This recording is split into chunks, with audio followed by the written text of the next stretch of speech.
సార్వత్రిక ఎన్నికల్లో విజయంపై ధీమాగా ఉన్న బీజేపీ నేతలు ఫలితాల సరళిపై చర్చించారు. కేంద్ర మంత్రులు రాజ్నాథ్ సింగ్, అమిత్ షా, బీజేపీ జాతీయ అధ్యక్షుడు జేపీ నడ్డా భేటీ అయ్యారు.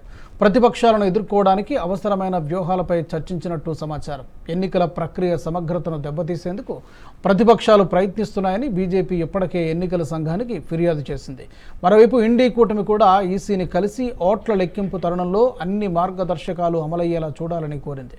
ఎన్నికల ఫలితాలకు ముందే బీహార్ ముఖ్యమంత్రి నితీష్ కుమార్ ప్రధాని నరేంద్ర మోదీతో భేటీ అయ్యారు. బీహార్లో తాజా రాజకీయ పరిణామాలు, ఫలితాలపై చర్చించినట్టు సమాచారం.